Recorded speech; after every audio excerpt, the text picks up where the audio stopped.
அன்புக்குரியர்களே, இந்த நாளிலும் உங்களை சந்திப்பதிலே உள்ளபடியே கர்த்தருக்குள்ளே மகிழ்ச்சி அடைகிறேன். சிலுவையிலே கிறிஸ்து நமக்கு சம்பாதித்து கொடுத்த ஆசீர்வாதங்கள் ஏராளம் ஏராளம் ஏராளம். தியானிக்க போகும் என்றால் அநேகம் தியானிக்கலாம், அநேக காரியங்களை நாம் யோசிக்கலாம். கிறிஸ்துவின் பாடுகளில் ஏசாயா 53ஆம் அதிகாரம் தவிர்க்க முடியாத அதிகாரம். சங்கீதங்கள்லேயும் சில சங்கீதங்களை நாம் அழுத்தமாக, சங்கீதம் குறிப்பாக 22ஆம் சங்கீதங்களில் தாவீது என் தேவனே ஏன் என்னை கைவிட்டீர் என்று சொல்லி அங்கே சொல்லக்கூடிய சில காரியங்களை பார்க்கிறோம். ஆனால் ஏசாயா 53ஆம் அதிகாரம் முழுவதும் கிறிஸ்துவின் பாடும் மரணங்களையும் அவர் நமக்காக பண்ணின தியாகங்களையும் ஏசாயா தீர்க்கதரிசி முன்னறிவித்தான். அநேக தீர்க்கதரிசிகள் முன்னறிவித்தார்கள்.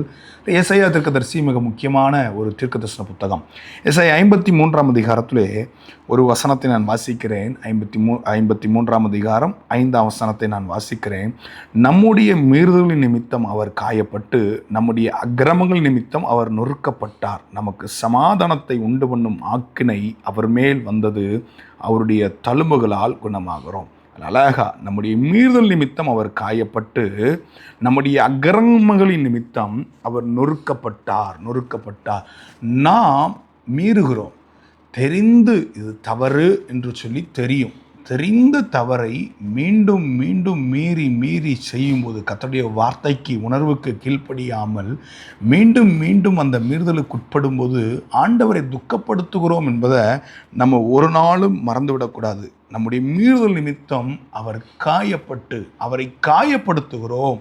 இன்றைக்கும் நாம் பெற்ற பிள்ளைகளோ இல்லை நாம் வளர்த்த பிள்ளைகளோ சில தவறுகளை செய்யும்போது சில காயங்கள், நம்முடைய வடுகள் சில இருதயத்தில் எழும்பும். நம்ம அதை வெளிக்காட்ட மாட்டோம். அதே போல தான் ஆண்டவர் நம்முடைய மீறுதல்களை இன்றைக்கு நான் தயவாக சொல்லுகிறேன், சுட்டி காட்ட விரும்புகிறார்.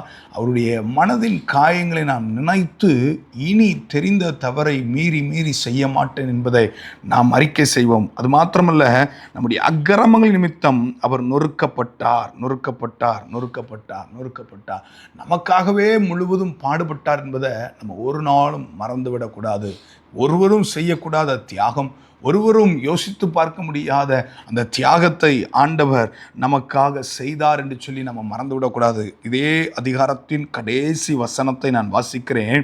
அவர் தம்முடைய ஆத்துமாவை மரணத்தில் ஊற்றி அக்கிரமக்காரரில் ஒருவராக எண்ணப்பட்டு அநேகருடைய பாவத்தை தாமே சுமந்து அக்கிரமக்காரருக்காக வேண்டிக் கொண்டது நிமித்தம் அநேகரை அவருக்கு பங்காக கொடுப்பேன். பலவான்களை அவர் தமக்கு கொள்ளையாக பங்கிட்டுக் கொள்வார். அக்கிரமக்காரர்களுக்காக வேண்டிக் கொண்டது நிமித்தம், அநேகருடைய பாவங்களை தாமே சுமந்தது நிமித்தம் பலவான்களை அவருக்கு பங்காக கொடுப்பேன் என்று சொல்லி அவர் நமக்காக பலியானதுனால்தான் இன்றைக்கு ஆண்டவரே இனி நான் அல்ல உமக்கு அடிமை என்று சொல்லி நாம் நம்மை அநேக நேரங்கள் அர்ப்பணித்திருக்கிறோம். அதன் விளைவுதான், அவருடைய மரணத்தின் விளைவுதான் நாம் ஆராதனையில், நாம் கர்த்தருடைய சபையிலே சேர்க்கப்பட்டிருக்கிறோம். ஏன் கர்த்தருடைய திருவிருந்தில், கர்த்தருடைய பந்தியிலே பங்கு பெற முடிகிறது என்பதை நம்ம ஒரு நாளும் மறந்துவிடக்கூடாது. நாம் மீறி செய்யக்கூடிய காரியங்கள், நம்முடைய அக்கிரமங்களை இந்த நாட்களிலே நினைத்து பார்த்து கர்த்தருடைய சமூகத்திலே திரும்ப நாம் அர்ப்பணிப்போம். தொடர்ந்து அந்த 53ஆம் அதிகாரத்திலே சில வசனத்தை நான் வாசிக்கிறேன். 6ஆம் வசனம், நாம் எல்லாரும் ஆடுகளைப் போல வழி தப்பி திரிந்து அவனவன் தன் வழியிலே போனோம், கர்த்தரோ நம் எல்லாருடைய அக்கிரமத்தையும் அவர் மேல் விழப்பண்ணினார். மனம் போன போக்கில் மீறி தவறு செய்து மனம் போன போக்கில் மீண்டும் செய்வனுடைய தொகையை கூட்டக்கூடிய காரியங்கள் தான் அக்கிரமம். யோசித்து பார்ப்போமே, அக்கிரம சிந்தை நம்ம வாழ்க்கையில் எவ்வளவு. நேற்று தினத்தில் நான் சொன்னேன், பாவங்களை அறிக்கை செய்து விட வேண்டும், பாவ மன்னிப்பின் நிச்சயம் நமக்கு வேண்டும் என்று சொல்லி நேற்று தினத்தினுடைய காரியங்கள் நாம் பார்த்தோம். ஆனால் இன்றைக்கி நம்ம யோசித்து பார்ப்போமே, சில நேரங்களில் ஒரு முறை செய்வது பாவம், மீண்டும் மீறி அந்த மீறுதலுக்குள்ளே உட்படுகிறோமா? சங்கீதக்காரன் தாவீது 32ஆம் சங்கீதத்திலே அங்கே பாட்டு பாடுகிறான் அல்லவா? அழகாக 32ஆம் சங்கீதத்தில் சில வசனத்தை நான் வாசிக்கிறேன். 32ஆம் சங்கீதம் 1-2 வசனத்தை நான் வாசிக்கிறேன். எவனுடைய மீறுதல் மன்னிக்கப்பட்டதோ, எவனுடைய பாவம் மூடப்பட்டதோ அவன் பாக்கியவான். எவனுடைய அக்கிரமத்தை கர்த்தர் எண்ணாதிருக்கிறாரோ, எவனுடைய ஆவியில் கபடம் இல்லாதிருக்கிறதோ அவன் பாக்கியவான். நீங்கள் பாக்கியவான்ற இடத்துல வர வேண்டும் என்றால் தேவ சமூகத்தில் இயேசுவின் ரத்தத்துக்குள்ளே அந்த சிலுவை நிழலில் ஓடிவாங்க. 103ஆம் சங்கீதத்தில் கூட அழகாக நம் எல்லா ஜெபத்திலையும் பயன்படுத்துவோம். எல்லா ஜெபத்தின் முடிவிலையும் நாம் பயன்படுத்தக்கூடிய வார்த்தை, என் ஆத்துமாவே கர்த்தரை ஸ்தோத்திரி, என் முழு உள்ளமே அவருடைய பரிசுத்த நாமத்தை ஸ்தோத்திரி, என் ஆத்துமாவே கர்த்தரை ஸ்தோத்திரி, அவர் செய்த சகல பாகங்களையும் மறவாதே, அவர் உன் அக்கிரமங்களை எல்லாம் மன்னித்து உன் நோய்களை குணமாக்கி உன் பிராணனை அழிவுக்கு விலக்கி மீட்டு உன்னை கிருபையினாலும் இரக்கங்களினாலும் முடிசூட்டி உன் நன்மையினால் உன் வாயை திருப்தியாக்குகிறார். கழுகுக்கு சமமாய் உன் வயது திரும்ப வாழ வயது போல் இருக்கிறது. அக்கிரமங்களை எல்லாம் மன்னிக்கிற கர்த்தர் பழைய ஏற்பாட்டில் சங்கீதக்காரனே இவ்வளவு அழுத்தமாக எழுதுவார் என்றால், பழைய ஏற்பாட்டில் அவர்களுக்கு கிறிஸ்து கொடுக்கப்படவில்லை. உங்களுக்கும் எனக்கும் கிறிஸ்து கொடுக்கப்பட்டிருக்கிறார். இந்த மன்னிப்பின் நிச்சயத்தை பெற்றுக்கொள்ள ஆண்டவருடைய சமூகத்தில் ஓடோடி வந்து விடுவோம்.